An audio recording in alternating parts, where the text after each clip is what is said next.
Graph में आपको बहुत सारे वेज मिल जाएंगे शॉर्टेस्ट पाथ फाइंड करने के लिए। आप इसे ब्रूट फोर्स अप्रोच से भी निकाल सकते हो, जैसा कि हमने लास्ट वीडियो में बीएफएस एल्गोरिदम से फाइंड किया। बट इन सारे एल्गोरिदम्स में से एक बहुत ही पॉपुलर एंड ऑप्टिमाइज एल्गोरिदम है जिसका नाम है Dijkstra's algorithm. So welcome to day 6 of making path finder visualizer, and आज के वीडियो में हम इसी एल्गोरिदम को इम्प्लीमेंट करेंगे प्रॉपर कोड के साथ। इमेजिन आप एक ऐसे सिटी को विजिट करने निकले हो जहां अनगिनत रोड्स आपस में जुड़ी हुई हैं, where each has its own time to reach the destination. यहाँ डाइक्स्ट्रास एल्गोरिदम गाइड करता है शॉर्टेस्ट पाथ फाइंड करने में हमारे करेंट लोकेशन से टारगेट लोकेशन तक। डाइक्स्ट्रास एल्गोरिदम जो काफी हद तक बीएफएस के सिमिलर है, तो अगर आपने बीएफएस एल्गोरिदम अभी तक नहीं देखा, ऊपर आई बटन पे आप क्लिक करके बीएफएस एल्गोरिदम देख सकते हो। डाइक्स्ट्रास एल्गोरिदम के पीछे जो कोर कॉन्सेप्ट है वो ये कि डाइक्स्ट्रा एक ग्रीडी नेचर का एल्गोरिदम है, यानी कि ये कंटिन्यूअसली वैसे वर्टिसेस या नोड्स को सिलेक्ट करता है जहां पे कम समय में पहुंचा जा सके या फिर जिसका कॉस्ट सबसे कम हो। यानी हो सकता है एक सिटी से अनगिनत रोड्स निकले हो, बट डाइक्स्ट्रा उसी को सिलेक्ट करेगा जहां पे सबसे कम समय में पहुंचा जा सकता है। अब क्वेश्चन ये उठता है कि हम कैसे फाइंड करेंगे कि हमारे पास जो रोड्स हैं उनमें से सबसे कम समय में कौन सा रोड्स पहुंचाता है। तो आप इस चीज को एक ब्रूट फोर्स से भी आप इसे सॉल्व कर सकते हो। आपको सिंपली आपके पास जो रोड्स हैं उन पे इटरेट करना होगा एंड उनमें से फाइंड करना होगा वैसे रोड्स जो सबसे मिनिमम समय लेते हो। बट हम यहाँ पे एक बहुत ही ऑप्टिमल तरीका यूज करेंगे, प्रायोरिटी क्यू। प्रायोरिटी क्यू यानी एक ऐसा डाटा स्ट्रक्चर जो कि यूज होता है प्रायोरिटी बेसिस पे एलिमेंट को सर्व करने में। अब क्योंकि हम प्रायोरिटी क्यू यूज कर रहे हैं, सो इसी प्रॉब्लम को हम ओ ऑफ लॉग एन में सॉल्व कर सकते हैं, जो कि बहुत फास्ट है लॉग एन से। सो आज हमारा मोटिव होगा सबसे पहले प्रायोरिटी क्यू को इम्प्लीमेंट करना, जो कि बहुत ही इसेंशियल है डाइक्स्ट्रास एल्गोरिदम के लिए, एंड देन हम लोग डाइक्स्ट्रास एल्गोरिदम को इम्प्लीमेंट करेंगे। सो समझते हैं प्रायोरिटी क्यू में हम लोग कौन कौन से मेथड्स यूज करेंगे। सबसे पहले हम एक प्रायोरिटी क्यू क्लास लिखेंगे जिसके अंदर एक मेथड होगा पुश, देन सेकेंड मेथड होगा पॉप, एंड उसी के साथ दो मेथड्स और होंगे, डाउन हिपीफाई एंड अप हिपीफाई। सो जल्दी से चलते हैं अपने वीएस कोड में और इस चीज को इम्प्लीमेंट करते हैं। सबसे पहले हम एक क्लास लिखेंगे प्रायोरिटी क्यू, और इसके अंदर एक कंस्ट्रक्टर होगा जिसके अंदर हम इनिशियलाइज करेंगे एक एरे, एंड उसी के साथ इसका लेंथ, इस प्रायोरिटी क्यू का लेंथ जो इनिशियली अभी 0 है। अब इसके अंदर कुछ मेथड्स होंगे जैसे कि पुश मेथड, पॉप मेथड, उसी के साथ अप हिपीफाई। ये सारे मेथड्स मैं आपको बताऊंगा। Down heapify and is empty simply return करेगा कि क्या ये क्यू एम्प्टी है या नहीं। Return length is equal to 0, क्या लेंथ 0 की इक्वल है। सबसे पहले हम पुश मेथड को यहाँ पे इम्प्लीमेंट करते हैं। हमें यहाँ पे एक डाटा मिलेगा जो कि हम एलिमेंट्स के अंदर पुश कर देंगे। देन जब डाटा एलिमेंट के अंदर पुश हो गया, देन क्या होगा, इसका लेंथ भी इंक्रीज हो जाएगा, जो कि डाटा सबसे लास्ट में अपेंड हुआ रहेगा। सो उस डाटा को प्रायोरिटी के बेसिस पे ऊपर भेजना है, मतलब जिसका प्रायोरिटी जितना हायर होगा हीप के अंदर उनका लेबल उतना ही ऊपर होगा। सो यहाँ पे इसको अप हिपीफाई मेथड से कॉल कर देंगे और इसमें दे देंगे इस डाटा का इंडेक्स। सो डाटा हमारा लास्ट इंडेक्स पे होगा क्योंकि हम लोग पुश कर रहे हैं। सो लास्ट इंडेक्स यहाँ से हम पास करेंगे दिस डॉट लेंथ -1। तो हमारा पुश मेथड भी यहाँ पे कंप्लीट हो गया। अब बात करते हैं पॉप मेथड का।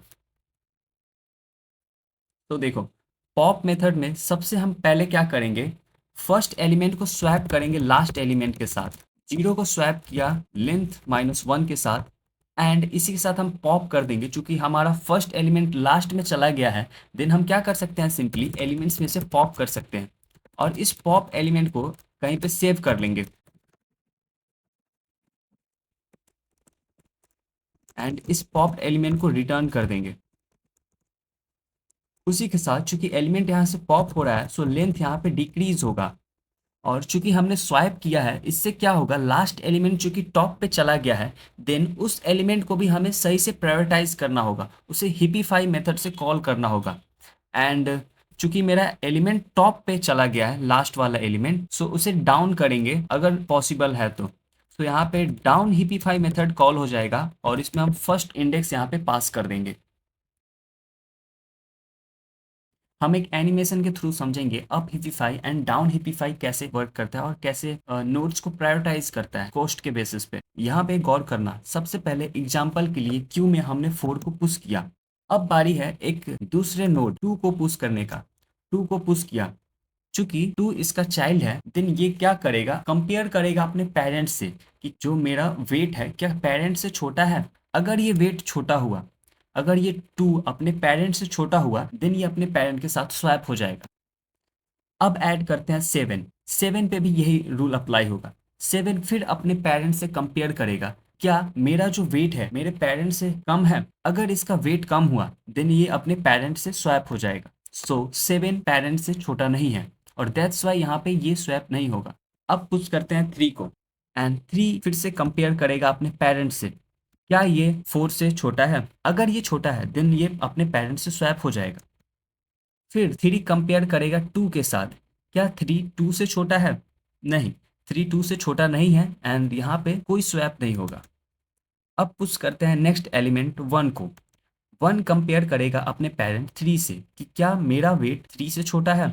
अगर छोटा है, देन इसे हायर प्रायोरिटी असाइन किया जाए। फिर यही मेथड रिकर्सिवली 2 से पूछेगा कि क्या मेरा वेट अपने पेरेंट से छोटा है। अगर ये ट्रू है, देन ये फिर से स्वैप हो जाएगा और ये अपने पेरेंट का प्लेस ले लेगा। अब एक और एलिमेंट पुश करते हैं 6 एंड सेम यहाँ पर भी अप्लाई होगा। 6 अपने पेरेंट से कंपेयर करेगा कि क्या मेरा वेट पेरेंट से छोटा है।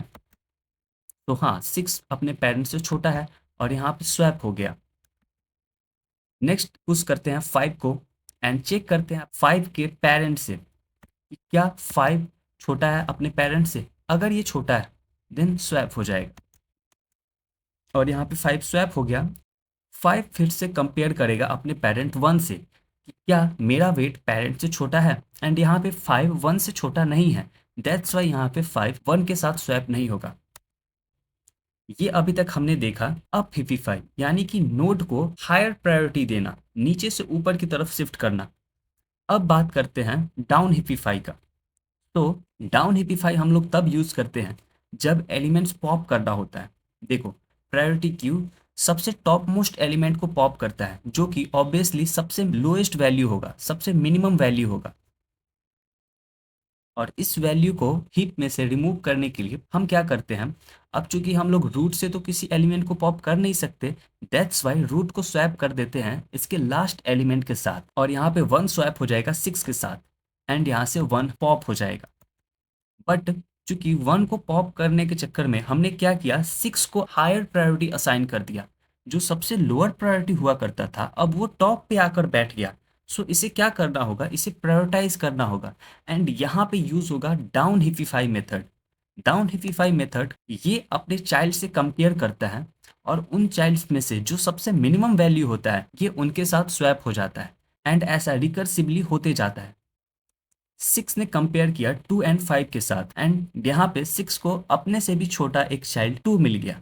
अब 6 स्वैप हो जाएगा 2 के साथ। फिर रिकर्सिवली सेम प्रोसेस आगे कंटिन्यू होगा। 6 कंपेयर करेगा अपने चिल्ड्रन से और इनमें से जो मिनिमम वैल्यू मिलेगा, जैसा कि यहाँ पे 3 मिनिमम वैल्यू है, सो 6 यहाँ पे मिनिमम वैल्यू के साथ स्वैप हो जाएगा। और इसी के साथ यहाँ पे डाउन हिपिफाई मेथड भी कंप्लीट हो गया एंड ऐसे एक हीप प्रायोरिटी क्यू के अंदर एलिमेंट्स को अच्छे से प्रायोरिटाइज कर देता है। होप आपको ये समझ में आया हो। अब सिंपली जो यहाँ पे इस प्रायोरिटी क्यू का जो मेन मैकेनिज्म है, जो कि है अप हिपिफाई एंड डाउन हिपिफाई, उसको इम्प्लीमेंट कर लेते हैं जरा। सो अप हिपिफाई क्या करता है, जो इसे एंड डाउन हिपिफाई, इन दोनों को जो इंडेक्स मिल रहा है, ये सिंपली इस इंडेक्स को प्रायोरिटाइज करेंगे। सो अप हिपिफाई क्या करता है, अपने पेरेंट नोड से कंपेयर करता है। अगर ये कंपैरिजन में इनका पेरेंट का जो प्रायोरिटी है वो कम रहा, तो क्या करेगा, चिल्ड्रन अपने पेरेंट का प्लेस ले लेगा एंड ये अपर लेवल में स्वैप हो जाएगा। तो यहाँ पे हमें चाहिए पेरेंट, जो कि पेरेंट निकालने का एक फॉर्मूला है सिंपल सा, i-1 डिवाइडेड बाई 2 एंड यहाँ मैथ डॉट फ्लोर मेथड के अंदर सराउंड कर देंगे। If this dot element, element का जो पेरेंट है उसका कॉस्ट हमें किसको हायर प्रायोरिटी देना है, जिसका कॉस्ट मिनिमम हो, जिस रोड का कॉस्ट जो है मिनिमम है उसे हायर प्रायोरिटी देना होगा। सो अगर ये जो नोड है, ये जो ith कोऑर्डिनेट पे जो नोड है, अगर उसका कॉस्ट लेस हो जाता है, मतलब अगर ये कम समय ले रहा है, देन इसका प्रायोरिटी हाई हो जाएगा एंड ये स्वैप हो जाएगा अपने पेरेंट के साथ। एंड फिर से चूंकि ये अब पेरेंट का प्लेस ले चुका है, देन फिर से पेरेंट के लिए अब अप हिपिफाई मेथड कॉल हो जाएगा। और यहाँ पे बेस केस लिख देते हैं, if I is equal to 0 then return. अब समझते हैं डाउन हिपिफाई को। डाउन हिपिफाई में इंडेक्स अपने लेफ्ट एंड राइट चाइल्ड से कंपैरिजन करता है और जो भी चाइल्ड उसे सबसे मिनिमम मिलता है ये सिंपली उसके साथ स्वैप हो जाता है और ये प्रोसेस रिकर्सिवली यहाँ पे कॉल होते रहता है जब तक कि ये सही से प्रायोरिटाइज ना हो जाए। तो सबसे पहले हमें यहाँ पे निकालना है left and right child. Left child निकालने का फॉर्मूला जो है 2i+1 एंड राइट चाइल्ड के लिए है 2i+2। और फिलहाल के लिए हम मानेंगे कि जो मेरा मिन नोड है वो फिलहाल आई है और यहाँ पे मिन नोड फाइंड करेंगे कि इनमें से सबसे मिनिमम नोड कौन सा है। तो इफ एलिमेंट्स का जो लेफ्ट चाइल्ड है डॉट कॉस्ट, अगर इसका cost is less then elements का जो मिन नोड के जो कॉस्ट है उनसे अगर छोटा होता है, देन मिन node will be left child. Similarly यहाँ राइट चाइल्ड को भी चेक कर लेते हैं कि क्या पता इससे भी छोटा मिल जाए राइट चाइल्ड। बट यहाँ पे एक और चीज़ हम लोग क्या चेक करेंगे, क्योंकि यहाँ पे हम लोग लेफ्ट हैंड राइट चाइल्ड निकाल रहे हैं, सो हो सकता है कि हम किसी लीफ नोड पे हो एंड उसका कोई चाइल्ड ना हो। तो हम ये भी चेक करेंगे कि ये जो चाइल्ड है वो कम से कम वैलिड होना चाहिए। Left child should be less than length, right child should be less than length. And एक बार जब हमें मिन नोड मिल जाएगा, देन ये चेक करेंगे कि जो मिन नोड मिला है वो सही में कोई चाइल्ड है या नहीं। So if min node is not is equal to i, अगर ये खुद नहीं है यानी कि कोई इससे भी छोटा मिल गया, देन क्या करो, इस नोड को उस मिन नोड के साथ स्वैप कर दो, स्वैप मिन node with I. And simply यहाँ पर भी रिकर्सिव कॉल हो जाएगा डाउन हिपिफाई मिन नोड के लिए, क्योंकि ये जो आई एलिमेंट है अब वो मिन नोड पे चला गया है। तो अब इस आई एलिमेंट पे अगर हमें कॉल करना है सो हमें मिन नोड के लिए कॉल करना होगा। और यहाँ पे हमने डाउन हिपिफाई भी सक्सेसफुली इम्प्लीमेंट कर लिया। यहाँ पर जो हम लोग स्वैप कर रहे हैं, स्वैप के लिए भी हम लोग मेथड लिखेंगे। देखो, जब भी हम किसी मेंबर मेथड को यहाँ पे कॉल करते हैं, देन हमें रेफरेंस लगाना पड़ता है दिस डॉट करके। स्वैप मेथड भी लिख लेते हैं और स्वैप मेथड हम सिंपली एरे डी स्ट्रक्चरिंग के यूज से करेंगे। दो कोऑर्डिनेट ले रहा है एंड उस एलिमेंट्स एरे के दो कोऑर्डिनेट्स को बस स्वैप करना है।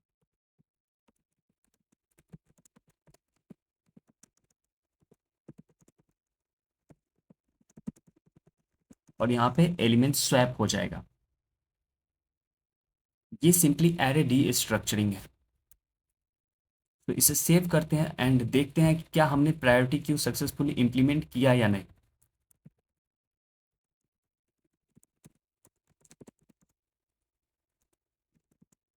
पी क्यू डॉट पुश एक ऑब्जेक्ट ले रहा है डाटा के तौर पे एंड ऑब्जेक्ट में एक चीज़ तो हमें देना ही है, कॉस्ट तो हमें देना ही होगा।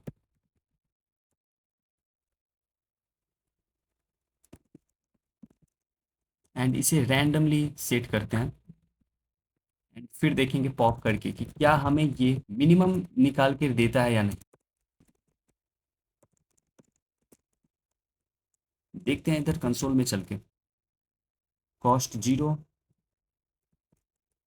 कॉस्ट 012, हम कितना भी इसे रैंडमाइज कर लें ये हमें असेंडिंग ऑर्डर में ही दे रहा है।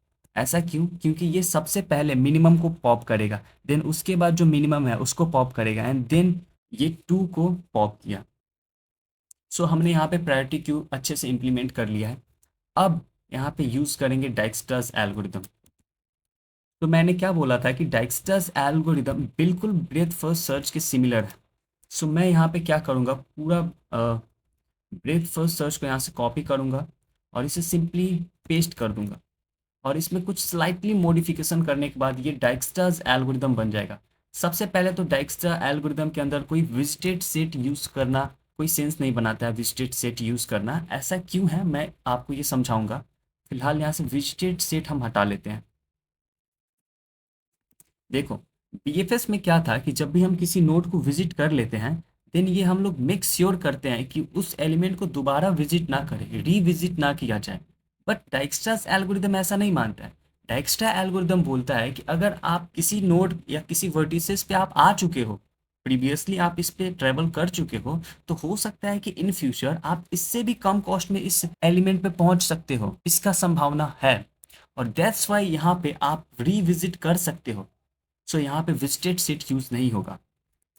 हालांकि यहाँ पे विजिटेड सेट यूज़ नहीं हो रहा है, बट यहाँ पे एक एक्चुअली जो डाइक्स्ट्रास एल्गोरिदम है वो कब काम आता है, जब आपके पास एक सोर्स हो एंड मल्टीपल डेस्टिनेशन हो। सो एक सोर्स से मल्टीपल डेस्टिनेशन तक का ये डिस्टेंस निकालने के काम आता है, और इस डिस्टेंस को हमें रिलैक्स करना पड़ता है।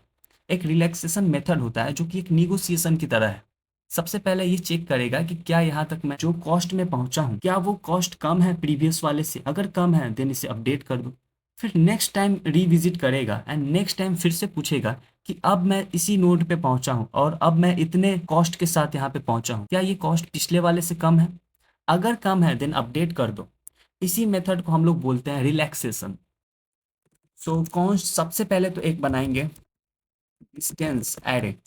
2D एरे होगा ये बेसिकली, और इसमें हर एक सेल का जो डिस्टेंस है सोर्स से वो इनफाइनाइट होगा, क्योंकि अभी हम कहीं पहुंचे नहीं हैं। So let i is equal to zero, i is less than row i plus plus, और let j is equal to zero, j is less than column j plus plus. And सबसे पहले तो एक आई एन एफ, चूँकि हम 2D array बना रहे हैं, और आई एन एफ में पुश कर दो infinity, and at the end distance array के अंदर पुश कर दो, डिस्टेंस एरे के अंदर पुश कर दो आई एन एफ। और सबसे पहले तो अ, यहाँ पे हम लोग बीएफएस में यूज़ कर रहे थे क्यू, बट यहाँ पे यूज़ करेंगे प्रायोरिटी क्यू, पी क्यू, क्योंकि ये ग्रीडी नेचर का एल्गोरिदम है। और पी क्यू एक क्लास है, न्यू प्रायोरिटी क्यू। डिस्टेंस हमने बना लिया पेरेंट, और प्रायोरिटी क्यू भी बना लिया। सबसे पहले यहाँ पे सेट करते हैं सोर्स का डिस्टेंस, कि सोर्स से सोर्स तक पहुँचने का जो डिस्टेंस है वो कितना होगा। So distance of source dot X source coordinate dot Y, source से सोर्स तक पहुंचने का डिस्टेंस होगा 0। और पी क्यू के अंदर हम क्या पुश कर रहे हैं, एक ऑब्जेक्ट पुश कर रहे हैं जिसमें हमें कॉस्ट भी देना होगा, कोऑर्डिनेट्स एंड कॉस्ट इसका 0। और यहाँ पे थोड़ा सा रीडेबिलिटी पे ध्यान देंगे, पी क्यू डॉट इज, हालांकि वो भी सही था जो वहाँ पे लिखा हुआ था, नॉट एम्प्टी। जब तक एम्प्टी नहीं हो जाता यहाँ से पॉप करेंगे, एंड ये पॉप करेंगे सो क्या मिलेगा, कोऑर्डिनेट मिलेगा सबसे पहले तो, एंड कॉस्ट मिलेगा। तो कॉस्ट को यहाँ पे बोल देते हैं डिस्टेंस तो फार, एंड कोऑर्डिनेट को बोल देते हैं करंट, क्योंकि आगे मैंने करंट से ही सब चीज़ इम्प्लीमेंट किया है नीचे। सो यहाँ तक हो गया, इज़ वैलिड नॉट वॉल। और सबसे पहले तो पी क्यू के अंदर जो पुश करना है कोऑर्डिनेट, कोऑर्डिनेट में नेबर है, एंड इसका कॉस्ट क्या है, तो distance to neighbour. Distance to neighbour कैसे निकालेंगे। सो सबसे पहले तो डिस्टेंस टू नेबर कैसे फाइंड करेंगे। सबसे पहले हमें चाहिए कि आप जिस नोड पे खड़े हो उस नोड पे आने का कॉस्ट कितना है। सो ऊपर हमने लिखा था ना डिस्टेंस सो फार, सो कौन डिस्टेंस टू नेबर जो निकालेंगे वो होगा डिस्टेंस सो फार, यहाँ तक पहुँचने का डिस्टेंस, प्लस एज वेट। और हमारे केस में एज वेट जो है कांस्टेंट है, edge weight will be 1, assuming age width is equal to 1 between adjacent vertices। Distance so far, यहाँ तक पहुँचने का distance, and plus edge weight. और ऐसा करने से हमें डिस्टेंस टू नेबर मिल जाएगा। बट अब बारी है यहाँ पे रिलैक्सेशन करने का। सबसे पहले यहाँ पे एक कंडीशन होगा कि ये जो डिस्टेंस टू नेबर है, नेबर तक पहुँचने का जो डिस्टेंस है, अगर ये लेस देन हो जाता है distance of neighbour dot X and neighbour dot Y, अगर ऐसा है देन डिस्टेंस को अपडेट कर दो एंड तभी प्रायोरिटी क्यू के अंदर असाइन कर दो। सो अगर डिस्टेंस टू नेबर लेस हो जाता है डिस्टेंस से, यानी कि हमें एक बेटर पाथ मिल चुका है, सो इस प्रीवियस वाले पाथ को अपडेट कर रहा होगा। Distance of neighbour dot X and neighbour dot Y will be distance to neighbour. इसी के साथ हमारा डाइक्स्ट्रा एल्गोरिथम यहाँ पे कंप्लीट हो गया। अब देख लेते हैं कि ये सक्सेसफुली वर्क कर रहा है या नहीं। तो इसे नाम दे देते हैं डाइक्स्ट्रा एंड इस मेथड को कॉल करेंगे यहाँ पे, और ये हमारा डाइक्स्ट्रा सक्सेसफुली यहाँ पे इम्प्लीमेंट हो गया। तो आज के लिए इतना ही, मिलते हैं नेक्स्ट वीडियो में, और नेक्स्ट वीडियो में हम लोग इम्प्लीमेंट करेंगे नेक्स्ट एल्गोरिथम जो कि है ग्रीडी एल्गोरिथम। और अब के बाद जितना भी एल्गोरिथम आएगा, चाहे वो ग्रीडी हो या ए स्टार हो, इन सारे में प्रायोरिटी क्यू यूज़ होगा, क्योंकि ये सारे एल्गोरिथम कहीं ना कहीं ग्रीडी अप्रोच के ऊपर बेस्ड है। सो मिलते हैं कल एक नए एल्गोरिथम के साथ।